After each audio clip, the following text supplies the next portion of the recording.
Bonjour à tous, c'est Fatas Capone pour une première vidéo, comment bien débuter dans le jeu Dofus, comment bien débuter, comment choisir son personnage. Alors on va commencer par la première classe, Léo Bouclier d'Efeka, une classe très défensive qui s'amusera à réduire vos dommages et à vous attaquer discrètement. Deuxième classe, les fous de Samoda, qui n'hésitera pas à invoquer ses amis animaux pour vous enlever des dommages. Et puis restera en arrière et laisser faire ses amis. Une troisième classe, les doigts des Nutrophes, une classe qui joue pas forcément sur l'attaque, qui est très puissante, mais voilà, il n'y a pas d'autre chose à dire. L'ombre du SRAM, c'est une classe qui n'hésitera pas à attaquer par derrière. Elle envoiera souvent des pièges, ou alors elle attaquera du corps à corps. L'Exelor, une classe qui s'amusera à vous enlever les PA, mais quand j'ai enlevé, c'est complètement. Et elle a récupéré des PA. Voilà. Alors une autre classe qui est plutôt basée sur la chance. Donc il faut bien réfléchir avant de la prendre quand même. Si vous avez beaucoup de chance dans la vie, si vous avez déjà gagné au loto, c'est bon. Sinon, c'est pas très bon. Ensuite, les mains d'Eniripsa, une classe qui soignera beaucoup, mais qui est sur l'attaque et un peu comment dire, et un peu moins forte que la normale sur l'attaque. Donc cette classe peut être très puissante en groupe, qui peut vous soigner pendant les gros donjons.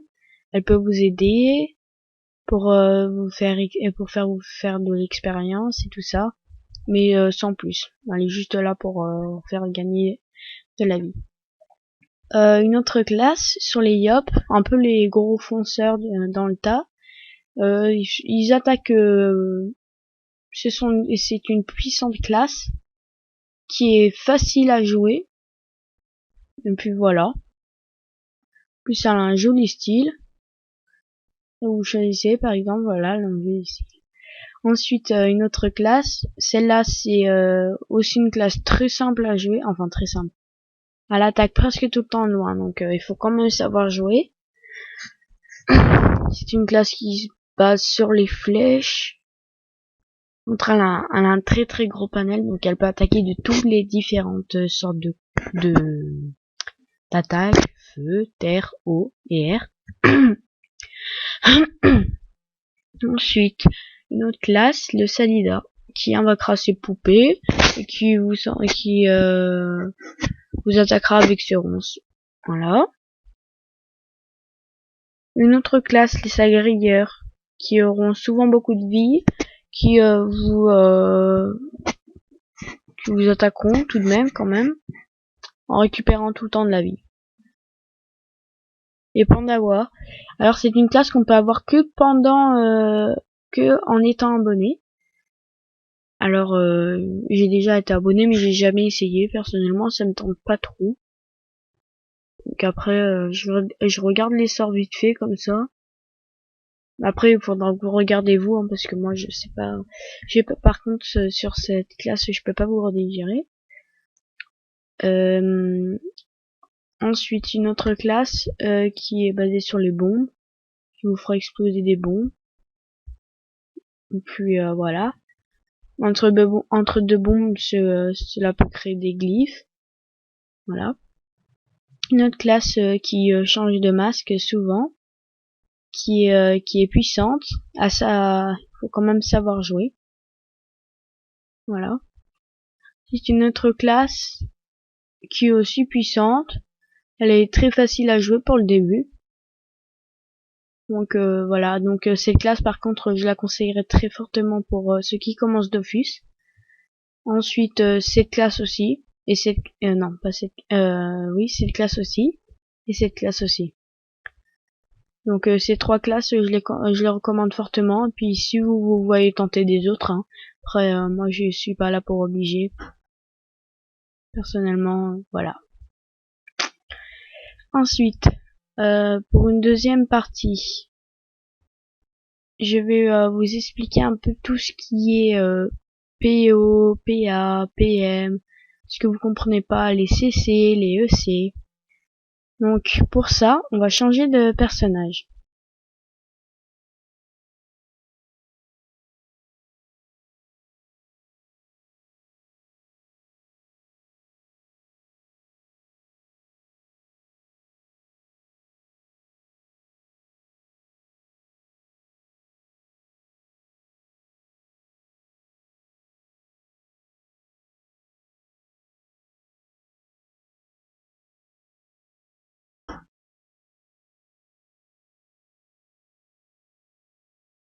Voilà.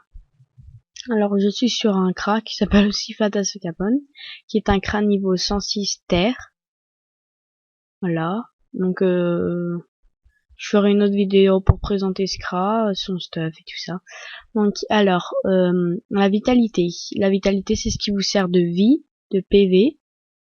Donc bah voilà. Qui vous sert si on vous attaque à vous défendre, quoi. Voilà. La sagesse qui augmente votre probabilité d'enlever des PA, des PM, et puis aussi qui vous fait XP mieux, qui augmente l'expérience à la fin de chaque combat. Ensuite la force qui augmente vos pods dans l'inventaire. Alors vos pods, je vais vous expliquer comme ça en même temps.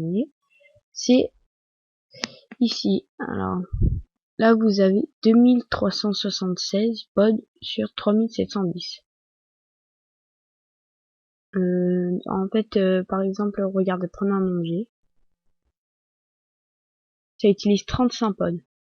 Chaque objet utilise des pods. Même si vous les portez sur vous, ça utilise quand même des pods. Après, ouais, après j'ai pas forcément beaucoup d'objets. Hein. Voilà. Et la force, bah, augmente, les dommages terre et neutre. L'intelligence qui augmente, les dommages feu et puis les soins. La chance augmente les dommages eau et elle augmente aussi la prospection de 1 point pour 10 points de chance augmentée.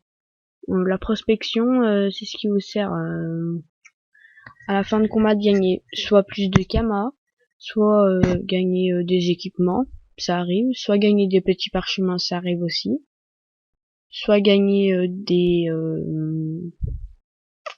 plein de choses quoi, des ressources, tout ça. L'agilité, donc augmente les dommages air et aussi d'augmenter les tacles. Voilà. Bon bah je crois que j'ai tout dit sur les classes. Ensuite si vous avez plus de questions, bah vous mettrez des questions dans les commentaires. Merci. Et comme c'était ma première vidéo, j'espère que vous mettrez des commentaires pour savoir ce qu'il faudrait que j'améliore et tout ça. Bah, eh bien, merci beaucoup et puis à la prochaine. Bienvenue dans Camtasia Studio 7. Il est recommandé de visionner cette brève vidéo consacrée aux principes de base de l'utilisation de montage de Camtasia Studio, tels que la navigation sur le plan de montage chronologique, les modifications de base et l'ajout d'effets spéciaux. La fenêtre d'aperçu contient votre vidéo pendant la lecture. Les contrôles de lecture sont placés sous la fenêtre d'aperçu. En fait, la vidéo que vous visionnez actuellement dans la fenêtre d'aperçu correspond à un exemple de projet Camtasia Studio lu directement à partir du plan de montage chronologique ci-dessous. Une fois cette vidéo visionnée, vous pourrez mettre en pratique ce que vous avez appris en utilisant le contenu placé sur le plan de montage chronologique. Commençons par le plan de montage chronologique où vous assemblez et montez les vidéos. Dans le haut du plan de montage chronologique figurent les marques représentant les minutes et les secondes. Lorsque vous créez une vidéo sur le plan de montage chronologique, vous travaillez en mode linéaire séquentiel de gauche à droite. Le glisseur zoom permet d'agrandir la vue du plan de montage chronologique et d'augmenter l'intervalle entre les marques. Vous pouvez ainsi effectuer des divisions et sélectionner des éléments avec plus de précision. Lorsque vous ajoutez des éléments à la vidéo, tels une légende ou un clip audio, ils sont placés sur des pistes distinctes du plan de montage chronologique. Les pistes sont automatiquement générées au fur et à mesure que vous ajoutez des éléments à la vidéo. À chaque élément correspond une piste distincte. Selon le contenu de la vidéo, vous serez peut-être amené à manipuler simultanément plusieurs pistes. Tous les éléments intégrés aux pistes à un moment donné sont lus simultanément. Pour modifier la position d'un élément sur le plan de montage chronologique, il suffit de le faire glisser. Pour modifier la longueur d'un élément, faites glisser les bords correspondants dans la direction requise. La tête de lecture constitue la pierre angulaire du plan de montage chronologique. La tête de lecture se déplace le long du plan de montage chronologique et identifie l'image actuellement affichée dans la fenêtre d'aperçu. Pour visionner à tout moment la vidéo, cliquez sur Lire dans la fenêtre d'aperçu. Notez que la vidéo affichée dans la fenêtre d'aperçu et la tête de lecture du plan de montage chronologique sont synchronisées. Si vous cliquez sur le plan de montage chronologique, la tête de lecture se déplace en conséquence. La section verte de la tête de lecture s'appelle le point d'entrée. Pour sélectionner des éléments sur le plan de montage chronologique, cliquez sur le point d'entrée et faites-le glisser afin d'indiquer le début de la sélection. La section rouge de la tête de lecture s'appelle le point de sortie. Cliquez sur le point de sortie et faites-le glisser pour indiquer la fin de la sélection. Pour rassembler les sections de la tête de lecture, double-cliquez sur la tête de lecture grise. Pour diviser un clip vidéo en vue d'ajouter une transition ou un clip de titre, placez la tête de lecture à l'emplacement requis, puis cliquez sur le bouton Diviser. Pour supprimer une section de la vidéo, indiquez le début et la fin à l'aide des points d'entrée et de sortie, puis cliquez sur le bouton Couper. Si vous faites une erreur en cours de montage, cliquez tout simplement sur le bouton Annuler. Examinons à présent la bibliothèque de clips et la bibliothèque. La bibliothèque de clips contient les enregistrements, les fichiers audio, les images et les diapositives de titres utilisés dans le projet en cours de montage. La bibliothèque permet de stocker des clips vidéo, des introductions, des légendes, des diapositives de titres et autres éléments à utiliser d'un projet à l'autre. La bibliothèque intègre des animations, de la musique, des effets sonores et autres contenus professionnels et coordonnés prédéfinis que vous pouvez utiliser notamment en tant qu'introduction et fond musical. Pour intégrer des clips et autres éléments à la vidéo, faites-les glisser à partir de la bibliothèque de clips ou de la bibliothèque et placez-les sur le plan de montage chronologique. Les onglets situés au-dessus du plan de montage chronologique correspondent à des pages de tâches réservées à l'ajout et à la modification des effets spéciaux. L'ajout d'une légende permet de mettre en évidence un point important.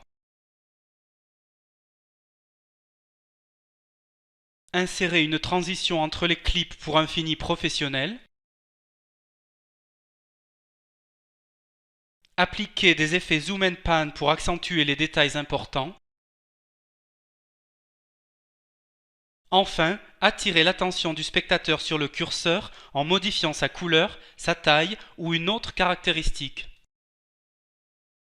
Si vous double-cliquez sur un élément de piste, la tête de lecture se place sur le début de ce dernier et la page des tâches s'ouvre, vous permettant ainsi de modifier l'élément.